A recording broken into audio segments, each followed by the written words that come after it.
Hello दोस्तों। जैसे आज हम आपको बताएंगे कि विलोपन अभिक्रिया क्या है और हेलोल्केन धातुओं से कैसे अभिक्रिया करता है, वुटर्स अभिक्रिया क्या होता है, फिटिंग अभिक्रिया क्या होता है, और फिटिंग अभिक्रिया क्या होता है और सेंडमायर अभिक्रिया क्या होता है। पेपर में जरूर यहाँ से क्वेश्चन आएगा और एक या दो क्वेश्चन जरूर आपके पेपर में यहाँ से जरूर आएगा। तो सबसे पहले चलते हैं विलोपन अभिक्रिया। विलोपन अभिक्रिया को एक प्रकार से हम कह सकते हैं कि हेलो एल्केन से एल्किन बनाने की विधि है। हेलो एल्केन से एल्किन बनाने की विधि है। तो सबसे पहले इसमें कोई एक हेलो एल्केन कंपाउंड लिखा जाता है। हेलो एल्केन मतलब क्या? RX, ठीक। हेलो एल्केन से क्या बनाया जाएगा? हेलो एल्किन बनाया जाएगा। सॉरी, हेलो एल्केन से क्या बनाया जाएगा? एल्किन। अब भैया एल्किन मतलब क्या? Double bond. तो हम मतलब इस प्रकार से अभिक्रिया को भी यहाँ स्पष्ट रूप से नहीं देख सकते। तो देखो इस फार्मूला से थोड़ा हम लिखते हैं कि अगर हम एक कंपाउंड इस प्रकार से लिखे, इधर भी हाइड्रोजन, इधर भी हाइड्रोजन, इधर भी, और यहाँ पे लिखते हैं इधर भी हाइड्रोजन, यहाँ भी हाइड्रोजन, और यहाँ पे एक्स मतलब ले लेते हैं, हैलोजन समूह मतलब क्लोरीन ले लेते हैं, ठीक है। तो अब ध्यान दीजिए, इसी अभिक्रिया को ही क्या कहते हैं? विलोपन अभिक्रिया। हेलो एल्केन से क्या बनाएंगे? एल्कीन बनाएंगे। क्या बनाएंगे? एल्कीन। क्या बनाएंगे? एल्कीन। तो अब ध्यान दो, यहां से हाइड्रोजन निकलेगा H+ के रूप में, हाइड्रोजन निकलेगा H+ के रूप में। हाइड्रोजन किसके रूप में निकलेगा? H+ के रूप में निकलेगा। जब हाइड्रोजन H+ के रूप में निकलेगा तो ध्यान दो, और यहाँ से क्लोरीन क्या निकलेगा? Cl- के रूप में। तो इधर से H+ और इधर से Cl-। इसका अर्थ क्या हुआ? समझो कि हाइड्रोजन ने अपना इलेक्ट्रॉन किसको दे दिया है? कार्बन को। भाई जब हाइड्रोजन अपना एक इलेक्ट्रॉन कार्बन को दिया तो हाइड्रोजन प्लस आ गया, तो अब हाइड्रोजन प्लस तो कार्बन पर माइनस, ठीक है। अब क्लोरीन ने क्या किया? क्लोरीन ने इस कार्बन से एक इलेक्ट्रॉन लेके बाहर निकल गया। क्लोरीन क्या हुआ? Cl- के रूप में बाहर निकल गया। तो इस कार्बन क्या आ गया? प्लस आ गया। क्या आ गया? प्लस आ गया। ध्यान दो, तो Cl- और H+, Cl- और H+ आपस में मिलकर HCl बना देंगे। चलो लिख दे रहे हैं HCl कैसे बना, ठीक है। अब ध्यान देना कि इस कार्बन के पास अपना एक स्वयं का इलेक्ट्रॉन है और साथ ही साथ इस हाइड्रोजन का भी एक इलेक्ट्रॉन है, क्योंकि हाइड्रोजन एक इलेक्ट्रॉन किसको दिया? कार्बन को दिया। तो जिस कारण यह कार्बन अपना एक इलेक्ट्रॉन अगले कार्बन को शेयर करेगा, जब शेयर करेगा तो इन दोनों के बीच बंध बनेगा। तो इन दोनों के बीच जो बंध बनेगा उसे ही क्या कहते हैं? डबल बंध बन जाएगा। कौन सा बंध बन जाएगा? डबल बंध बन जाएगा। अब डबल बंध को हम दिखा दे रहे हैं अलग कलर से। तो ध्यान दो, हेलो एल्केन से एल्कीन बनाने की विधि है। इसमें इसी अभिक्रिया को विलोपन अभिक्रिया भी कहते हैं, क्योंकि विलोपन मतलब गायब हो जाना। यहाँ से देखो हाइड्रोजन और इधर से हेलोजन समूह क्या हुआ? गायब हो गया। तो इस अभिक्रिया को क्या कहते हैं? विलोपन अभिक्रिया कहा जाता है। अब चलते हैं हम लोग वुड्स अभिक्रिया। कौन सा अभिक्रिया पढ़ेंगे? वुड्स अभिक्रिया। तो अब वुड्स अभिक्रिया किससे? अच्छा एक मिनट हो गया। वुड्स अभिक्रिया पहले हम धातुओं के साथ अभिक्रिया पढ़ देते हैं। किसके साथ? धातुओं से अभिक्रिया। हेलो एल्केन की अभिक्रिया किसके साथ पढ़ेंगे? धातुओं के साथ। तो हेलो एल्केन जो होता है, हेलो एल्केन धातुओं से कैसे अभिक्रिया करता है समझो।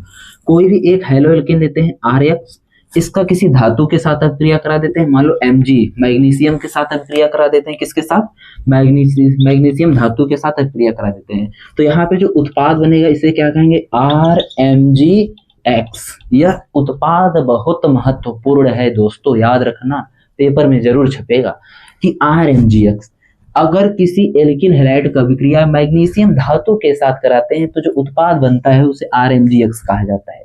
इसी अभिकारक को, जो ये उत्पाद बना है, इसी उत्पाद को ही हम लोग कहते हैं क्या? किस नाम से जाना जाता है? इस उत्पाद को एक नाम से जाना जाता है, जिस नाम को क्या कहते हैं?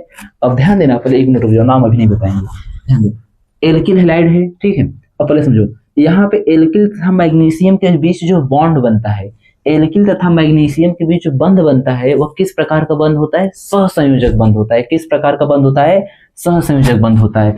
और मैग्नीशियम और हैलोजन समूह, मैग्नीशियम और हैलोजन समूह के बीच जो बंध बनेगा वो कौन सा बंध होगा? मैग्नीशियम और हैलोजन समूह जो बंध बनेगा वो आयनिक बंध होगा। और एल्किल और मैग्नीशियम के बीच जो बंध बनेगा उस बंध को क्या कहते हैं? इस बंध को सहसंयोजक बंध कहा जाता है। इसी RMgX को ग्रिन्यार अभिकर्मक कहा जाता है। क्या कहा जाता है? ग्रिन्यार अभिकर्मक। ग्रिन्यार अभिकर्मक क्या कहते हैं? ग्रिन्यार अभिकर्मक, ठीक है। ग्रिन्यार अभिकर्मक RMgX को ही कहा जाता है। तो अब हम लोग इसी का अभिक्रिया करेंगे, किसके साथ? जल के साथ। अब ग्रिग्नार अभिकर्मक हम लोग लेते हैं, किसको? ग्रिग्नार अभिकर्मक। क्या लेते हैं? हमने एल्किल हैलाइड लिया, एल्किल हैलाइड का धातु के साथ कराया, उत्पाद के रूप में ग्रिग्नार अभिकर्मक बना। इसका खोज रूस के वैज्ञानिक एक विक्टर ग्रिग्नार थे, उन्हीं के नाम पर रखा गया इस अभिकर्मक को विक्टर ग्रिग्नार कहा जाता है। अब हम लोग लेते हैं कि किसको? RMgX। क्या है?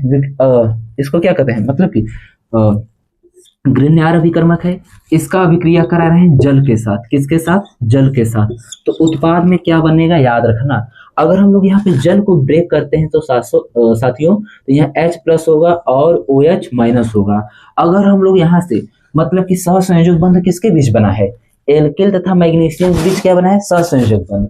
और मैग्नीशियम तथा हैलोजन के बीच क्या बना है? उप सहसंयोजक बंध। तो हम लोग ध्यान दो कि हम लोग सहसंयोजक बंध को तोड़ेंगे, उप सहसंयोजक बंध तो यहाँ पे आयनिक बंध बनाए। तो आयनिक बंध क्या होता है? मजबूत। आयनिक बंध क्या होता है? मजबूत होता है। किसके तुलना में आयनिक बंध मजबूत होता है? सहसंयोजक बंध के। तो सहसंयोजक बंध को आसानी से तोड़ा जाता है, मतलब कि एल्किल और मैग्नीशियम के बीच जो बॉन्ड है सहसंयोजक बंध, इसे आसानी से तोड़ा जा सकता है। लेकिन मैग्नीशियम और हैलोजन समूह के बीच जो बंध है वो आयनिक बंध, इसे आसानी से तोड़ा नहीं जा सकता है। इसलिए इसे जब ब्रेक करेंगे तो क्या करेगा? मतलब मैग्नीशियम हमेशा प्लस अवस्था में होता है और एल्किल समूह क्या होगा? कार्बन माइनस हो जाएगा। तो अब हम बताओ, आपको कल समझाए थे प्लस को किससे स्नेह होता है? माइनस को। और माइनस को किससे स्नेह होता है? प्लस से। तो R- है तो R के पास कौन सा कंपाउंड जाएगा? H+। क्या जाएगा? H+। तो यहां से क्या बन जाएगा? RH बन जाएगा। और इधर उत्पाद में क्या बन जाएगा बताओ? MgOH। ठीक है, MgOH। ठीक है, MgOH-X क्या बन जाए? MgOH-AX। ठीक है।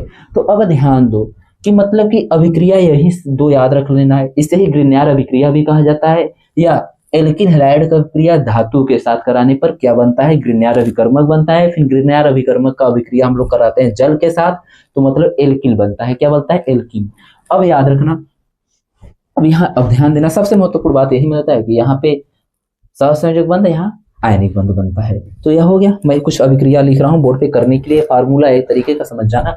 चलो मैं अभिक्रिया लिख रहा हूँ, इसे मिटा दे रहा हूँ। ठीक है, और चलो एक अभिक्रिया लिखा जाता है, बहुत अच्छा अभिक्रिया है। अब एक अभिक्रिया में लिख रहा हूँ, कुछ इस प्रकार है। ठीक है, यहाँ पे हम लोग लेते हैं एल्किल, मतलब कि यहाँ इसको ले लेते हैं। ठीक है, यहाँ पे क्लोरीन ले रहे हैं और इसका अभिक्रिया करा लेते हैं हम लोग धातु के साथ। किस धातु के साथ? मैग्नीशियम धातु के साथ। तो यहाँ जो उत्पाद बनेगा उसका नाम लिखना है आपको। ठीक है, उत्पाद जो बनेगा उसका नाम लिखना है। फिर इस उत्पाद का अभिक्रिया पुनः हम लोग कराएंगे जल से। किससे? जल से। तो यहाँ जो उत्पाद बनेगा, अब उत्पाद B का नाम आपको लिखना है। तो अब याद रखना, किसी भी एल्किल हैलाइड है, मतलब यहाँ पे एरिल हैलाइड है। क्या है? Aryl halide. तो हम इसको एरिल हैलाइड रहे या एल्किल हैलाइड, तो हम एल्किल हैलाइड पहले, अभी एरिल हैलाइड बाद में चर्चा करेंगे। अगर एल्किल हैलाइड मतलब साइक्लो है, साइक्लिक कंपाउंड है, अभिक्रिया कराएंगे तो यहाँ उत्पाद में क्या बन जाएगा बताओ? इस प्रकार से कुछ बन जाएगा। यहाँ पे होगा MgX। भाई यहाँ पे RMgX होता था, तो यहाँ साइक्लिक कंपाउंड है तो साइक्लिक MgX हो गया। ठीक है, अब इसको साइक्लोहेक्सेन कहते हैं, समझ आए ना? इसको साइक्लोहेक्सेन कहते हैं। अब इसका अभिक्रिया किससे कराएंगे? जल से कराएंगे। जब जल से कराएंगे तो बताओ क्या बन जाएगा? जब जल से कराएंगे यहाँ से कंपाउंड बाहर निकल जाएगा, यहाँ एक हाइड्रोजन जुड़ जाएगा। तो मतलब यहाँ B की जगह कौन सा कंपाउंड आ जाएगा? मतलब B की जगह H आएगा और फिर MgOH का होल OH और होल वाइज और X क्या होगा? बाहर निकल जाएगा। तो इस अभिक्रिया को ही क्या कहते हैं? ग्रिग्नार अभिकर्मक या किसी भी धातु का एल्किल हैलाइड से अभिक्रिया मैंने आपको बताया है। अब चलते हैं हम लोग वुड्स अभिक्रिया किसे कहते हैं। ठीक है, वुड्स अभिक्रिया बहुत महत्वपूर्ण है, पेपर में छपेगा भाई, छपेगा, एकदम सही बात है। चलो ध्यान दो, हम लोग लिखते हैं वोल्टाज अभिक्रिया। वोल्टाज अभिक्रिया किसे कहते हैं? किसी को मालूम है? हाँ, आप लोग को मालूम होगा, आप लोग रिवीजन कर रहे हैं, अच्छी बात है। चलो ठीक है, ध्यान दो। वोल्टाज अभिक्रिया में क्या होता है कि एल्किल हैलाइड की अभिक्रिया, सोडियम धातु के साथ कराया जाता है। किसके साथ? सोडियम धातु के साथ कराया जाता है। लेकिन यह याद रखना, उत्प्रेरक लिखना मत भूलना, नहीं सब चौपट हो जाएगा। उत्प्रेरक किसको लेते हैं? शुष्क ईथर। क्या लेते हैं? शुष्क ईथर। उत्प्रेरक के रूप में किसका प्रयोग किया जाता है? शुष्क ईथर का प्रयोग किया जाता है। अब ध्यान दो, जब यह अभिक्रिया कराएंगे ना तो एल्किल हैलाइड का भी 2 अणु लिया जाएगा और सोडियम का भी 2 अणु लिया जाएगा। ठीक है, समझ आए नहीं? अब इसे ब्रेक करते हैं। अब ब्रेक करते हैं तो हम यहाँ लिख देते हैं। अब देखो क्या बनेगा, यहाँ पे R बन जाएगा, ठीक, और क्या बनेगा 2NaX बन जाएगा, समझ गए नहीं। अब इसी का एक फार्मूला है, वोल्टास अभिक्रिया का एक फार्मूला है, वोल्टास अभिक्रिया का फार्मूला है। अब एक अभिक्रिया हम नीचे लिखते हैं, चलो देखो C2H5, ठीक, Cl का अभिक्रिया कराना है सोडियम धातु से। उत्प्रेरक के रूप में क्या लेते हैं, शुष्क ईथर, क्या लेते हैं, शुष्क ईथर। जब अभिक्रिया कराएंगे तो क्या बनेगा, ध्यान दो, इसका भी 2 अणु लेना है, इसका भी 2 अणु लेना है। अब ध्यान दो, यहां से Cl माइनस निकलेगा, यहां से Cl माइनस निकलेगा, और यहां से Na प्लस ग्रुप में, तो NaCl क्या होगा, बाहर निकल जाएगा, 2NaCl बाहर निकल जाएगा। अब इसका 2 कंपाउंड बचा कि नहीं, किसका, C2H5 का, तो देखो C2H5, फिर इसका एक और कंपाउंड C2H5, कुछ इस प्रकार आपस में बॉन्ड के द्वारा जुटा होगा, देख लो भाई, इसी प्रकार से होगा। यहाँ भी हाइड्रोजन, यहाँ भी हाइड्रोजन, यहाँ भी हाइड्रोजन, यहाँ भी, यहाँ भी, यहाँ भी, यहाँ भी, यहाँ भी, यहाँ भी। तो देखो दो है, कितने हाइड्रोजन है टोटल, देखो 2 इधर 2 इधर, 4 हाइड्रोजन, 1 2 3 4, कितने, सॉरी कार्बन कितने हैं, 4, 2 इधर 2 इधर, कितने कार्बन, 4, तो 1 2 3 4 कार्बन, कितने हाइड्रोजन, 5 5 10 हाइड्रोजन, तो 1 2 3 4 5 6 7 8 9 10। इस अभिक्रिया को वोल्टास अभिक्रिया कहा जाता है। लेकिन पेपर में आपको कैसे पूछेगा, ध्यान देना, पेपर में आपसे कुछ इस प्रकार से पूछेगा, मैं क्वेश्चन लिख रहा हूं, आपको उत्तर देना है। देखो आपसे पूछ लेगा ना कि 1 क्लोरो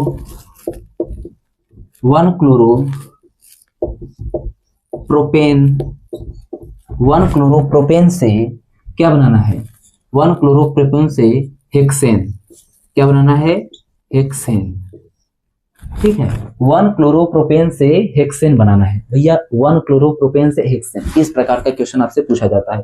तो अब ध्यान दो, 1 क्लोरोप्रोपेन से हेक्सेन, कैसे, प्रोपेन है, क्या है, 1 क्लोरोप्रोपेन, ठीक, अब क्या बनाना है, हेक्सेन बनाना है, इसे मिटा देते हैं ना। अब ध्यान दो, तो सबसे पहले 1 क्लोरोप्रोपेन लिख लेते हैं भैया। 1 क्लोरोप्रोपेन मतलब CH3 CH2 CH2, अगर Cl लगा देते 1 2 3, 1 क्लोरोप्रोपेन हो गया। अब इससे क्या बनाना है, हेक्सेन, मतलब कितना, CH3 फिर CH2 CH2 CH2 CH2, 1 2 3 4, यहाँ पे नहीं आएगा ना, हम नीचे CH2 को इस प्रकार से कुछ लिख सकते हैं, बताओ तुम लोग समझदार हो तो समझ गए होगे। इस प्रकार से CH2 का होल 4, इधर भी CH3 इधर भी CH3, 4 CH3 इधर, 1 5 1 6, इस प्रकार से इस कंपाउंड का निर्माण करना है। तो भाई कैसे होगा, तो याद करना पड़ेगा आपको, यहाँ पे तो क्या लेना पड़ेगा, 2 सोडियम अणु लेना पड़ेगा, इसके भी कितने, 2 कंपाउंड लेना पड़ेगा, और यहाँ पे क्या लेना पड़ेगा, डाई ईथर, मतलब शुष्क ईथर लेना पड़ेगा, शुष्क ईथर। तो इस प्रकार से आपसे क्वेश्चन कुछ पूछा जाता है। अब मैं आपको क्वेश्चन दूंगा आखिरी में, उसको करना है आपको, ठीक है, उसका उत्तर भी देना है। तो अब हम लोग कौन सा अभिक्रिया पढ़े, वुड्स अभिक्रिया पढ़ चुके हैं। अब अगर आपको वुड्स अभिक्रिया आ गया तो आपको फिटिंग अभिक्रिया भी आ जाएगा। कौन सा अभिक्रिया, फिटिंग अभिक्रिया। अब ध्यान दो, फिटिंग अभिक्रिया, कौन सा अभिक्रिया, फिटिंग। अब भाई बहुत सरल भाई, अगर यह आ गया तो यह भी आएगा, फिटिंग अभिक्रिया। अब फिटिंग अभिक्रिया में क्या होता है कि यहाँ पे एल्किल हैलाइड की जगह एरिल हैलाइड ले लिया जाता है। कौन सा हैलाइड ले लिया जाता है, एरिल हैलाइड। तो एरिल हैलाइड मतलब बेंजीन ले लिया जाएगा, यहाँ पर हाइड्रोजन। अब इसका अभिक्रिया किससे कराएंगे, वही सोडियम से ही कराएंगे। किसके उपस्थिति में कराएंगे, शुष्क ईथर की उपस्थिति में कराएंगे। किसकी उपस्थिति में, शुष्क ईथर। बस यहाँ पे एक मतलब कि इसको भी जोड़ दें तो यहाँ जो उत्पाद बनेगा डाइफेनिल बन जाएगा। क्या बन जाएगा, डाइफेनिल। उत्पाद के रूप में यहाँ क्या मिलेगा हमें, डाइफेनिल। यही डाइफेनिल बन जाएगा। ऑप्शन 2 NaCl बाहर निकल जाएगा। इस अभिक्रिया को कौन सा अभिक्रिया है भैया, फिटिंग अभिक्रिया। कौन सा अभिक्रिया है, फिटिंग अभिक्रिया। अब चलते हैं एक और अभिक्रिया है जिसे कहते हैं, दोनों को जोड़ देते हैं, वुड्स अभिक्रिया और फिटिंग अभिक्रिया। दोनों को जोड़ देंगे तो कौन सा अभिक्रिया बन जाएगा, वुड्स फिटिंग अभिक्रिया। तो चलते हैं वुड्स फिटिंग अभिक्रिया किसे कहते हैं उस पर चर्चा करते हैं। अब ध्यान दो, वुड्स फिटिंग अभिक्रिया, ठीक तो हो गया ना। चलो अब वुड्स फिटिंग अभिक्रिया। वुड्स फिटिंग अभिक्रिया में क्या करना पड़ता है, आपको एल्किल हैलाइड लेना पड़ता है। किसको, एल्किल हैलाइड का अभिक्रिया, ठीक है। किससे कराएंगे, सोडियम से ही कराना है, सोडियम से। और एक और कंपाउंड लेना पड़ेगा जिसका नाम है एरिल हैलाइड। तो एरिल हैलाइड, इन्हीं 2 कंपाउंड से अभिक्रिया करेंगे। देखो एक क्या होगा, वुड्स अभिक्रिया में एल्किल हैलाइड लिया जाता है और फिटिंग अभिक्रिया में एरिल हैलाइड लिया जाता है। दोनों को जोड़ दिया जाता है तो वुड्स फिटिंग अभिक्रिया कहते हैं। कौन सा अभिक्रिया कहते हैं, वुड्स फिटिंग अभिक्रिया। इसका भी उपस्थिति, किसकी उपस्थिति में, शुष्क ईथर। शुष्क ईथर की उपस्थिति में अभिक्रिया कराया जाता है। अब ध्यान दो, यहाँ पे दो कंपाउंड नहीं लेना पड़ेगा। यहाँ से मतलब क्या, सोडियम का मात्र 2 कंपाउंड लो, एक इधर से क्लोरीन निकालो, एक इधर से क्लोरीन निकालो, तो NaCl बाहर निकल गया, NaCl बाहर निकल गया, ठीक है। NaC मतलब NaX, भाई Cl मानते हैं, कोई दिक्कत नहीं, NaX। अब बचा क्या, एरिल से, मतलब कि एरिल से क्या जुड़ जाएगा, एल्किल समूह जुड़ जाएगा, एरिल से एल्किल समूह जुड़ जाएगा। तो इसी अभिक्रिया को क्या कहते हैं, वुर्स्ट फिटिंग अभिक्रिया कहा जाता है। कौन सा अभिक्रिया कहा जाता है, वुर्स्ट फिटिंग अभिक्रिया कहा जाता है। आगे चलो, ध्यान दो, मैं एक अभिक्रिया दे रहा हूं, आपको करना होगा। मैं एक अभिक्रिया लिख रहा हूं कि चलो लिखो, CH3 अच्छे से ना, CH3 CH3 CH2 Cl, ठीक, इसका अभिक्रिया कराना है। ठीक, किसके साथ कराना है, कुछ इस प्रकार कोई कंपाउंड है, यहाँ भी हम ले रहे हैं Cl, इसके साथ कराना है। तो कैसे कराओगे भैया, सोडियम कितना अणु लेना पड़ेगा, 2 अणु लेना पड़ेगा। इस अभिक्रिया को तुम लोग करके देखो क्या आता है, शुष्क ईथर, ठीक, शुष्क ईथर अभिक्रिया करो, कुछ नहीं होगा भाई साहब। यहाँ क्या जुड़ जाएगा यार, यहाँ बनाओ, बेंजीन बनाओ। अब बेंजीन से क्लोरीन निकल जाएगा और 2NaCl बाहर, यहाँ से भी क्लोरीन, यहाँ से भी क्लोरीन, 2NaCl बाहर निकल जाएगा, मतलब 2NaCl बाहर निकल जाएगा। बचा क्या, बेंजीन से कौन सा कंपाउंड जुट जाएगा, CH2। अब CH2 से क्या जुटा है, फिर देखो CH जुटा है, और फिर CH से एक इधर CH3 जुटा है और एक इधर भी CH3 जुटा है। तो इस अभिक्रिया को वुर्स्ट फिटिंग अभिक्रिया कहा जाता है। क्या कहते हैं, वुर्स्ट फिटिंग अभिक्रिया कहा जाता है। अब चलो हम लोग आगे चलते हैं, ठीक है। अब हम लोग एक और अभिक्रिया पढ़ते हैं, सेंडमायर अभिक्रिया। कौन सा अभिक्रिया, सेंडमायर अभिक्रिया। सेंडमायर अभिक्रिया कुछ नहीं भाई, एमीन से होता है भाई, बहुत सरल अभिक्रिया है, इस पेपर में पूछ सकता है, आ भी जाए कोई दिक्कत नहीं। तो सेंडमायर अभिक्रिया पढ़ने से पहले एक और अभिक्रिया है, हम एक अभिक्रिया का नाम देख रहे हैं, तो कौन सा हमको, फ्रैंकलैंड अभिक्रिया। कौन सा अभिक्रिया पढ़ना है, ये भी पढ़ लो इसी वक्त, फ्रैंकलैंड अभिक्रिया। फ्रैंकलैंड अभिक्रिया, फ्रैंकलैंड अभिक्रिया में क्या होता है समझो, एल्किल हैलाइड लेना है। क्या लेना है, एल्किल हैलाइड। एल्किल हैलाइड का अभिक्रिया किसके साथ कराना है, जिंक की उपस्थिति में। किसके उपस्थिति में, जिंक। लेकिन एल्किल हैलाइड के 2 अणु ले लेते हैं, कितना, 2 अणु। अब इन्हीं का आपस में अभिक्रिया कराना है, इस अभिक्रिया को फ्रैंकलैंड अभिक्रिया कहा जाता है। तो ध्यान दो, फ्रैंकलैंड अभिक्रिया में एल्किल हैलाइड के 2 समान अणु लेते हैं, उसका किससे अभिक्रिया कराते हैं, जिंक से कराते हैं। अगर इस एल्किल हैलाइड को अगर हम इस प्रकार से लिख दे तो कोई दिक्कत है नहीं, पलट दिए, क्या दिक्कत है नहीं। तो हम क्या करते हैं, इसको इस तरीके से लिखेंगे, ठीक है। तो हम यहाँ लिख रहे हैं XR, ठीक है। अब ध्यान दो, यहाँ से Cl, ध्यान दो सब कंपाउंड है। यहाँ से हाइड्रोजन समूह जिंक के साथ बाहर निकल जाएगा, तो क्या बनेगा, ZnX2 बन जाएगा। क्या बन जाएगा, ZnX2। और फिर यहाँ भी R समूह और यहाँ भी R समूह आपस में जुड़ जाएगा। तो इस अभिक्रिया को क्या कहते हैं, फ्रैंकलैंड अभिक्रिया कहते हैं। एक अभिक्रिया आप लोग करके दिखाओ, C2H5Cl प्लस जिंक का अभिक्रिया करना है, किसके साथ, CH3Cl के साथ। तो उत्पाद के रूप में क्या बनेगा, लिखो उत्तर, देखो क्या बनेगा, C2H5, ठीक, C2H5 क्या बन जाएगा, CH3 बन जाएगा प्लस ZnCl2 आंसर होगा। तो इस अभिक्रिया को क्या कहते हैं, फ्रैंकलैंड अभिक्रिया कहते हैं। आखिरी अभिक्रिया आज का आखिरी अभिक्रिया जिसे कहते हैं सेंडमायर अभिक्रिया, पेपर में आ सकता है। तो सेंडमायर अभिक्रिया किसे कहते हैं बच्चों, चलो ध्यान दो। तो सेंडमायर अभिक्रिया के बारे में समझते हैं, ध्यान दो। अब हम लोग पढ़ते हैं सेंडमायर अभिक्रिया। कौन सा अभिक्रिया, बहुत अच्छा नाम है, सेंडमायर, ठीक, अभिक्रिया। अब सेंडमायर अभिक्रिया कैसे होता है, सेंडमायर अभिक्रिया में एमीन लिया जाता है, ठीक। इसका अभिक्रिया किसके साथ कराते हैं, इसका अभिक्रिया NaNO2, ठीक है, सोडियम नाइट्रेट की उपस्थिति में और कोई HCl, कोई हाइड्रोक्लोरिक कंपाउंड लिया जाएगा, इसको उपस्थिति में कराते हैं। टेम्परेचर कितना होगा, 273 केल्विन से लेके 278 केल्विन, 273 से 278 केल्विन के बीच, या 0 से 5 डिग्री सेल्सियस के बीच टेम्परेचर लिया जाता है। जब अभिक्रिया कराया जाएगा तो क्या बन जाएगा, बेंजीन डाइजोनियम क्लोराइड बन जाएगा। क्या बन जाएगा, बेंजीन डाइजोनियम क्लोराइड। उत्पाद में क्या, सर यहाँ क्या बन जाएगा, उत्पाद में benzene diazonium chloride. Benzene diazonium chloride का फार्मूला क्या होता है, बेंजीन के ऊपर N2 प्लस के रूप में होता है और X क्या होता है, माइनस के रूप में होता है। तो अगर यहाँ पे हम लोग Cl लिए हैं तो यहाँ पे बेंजीन डाइजोनियम क्लोराइड बन जाएगा।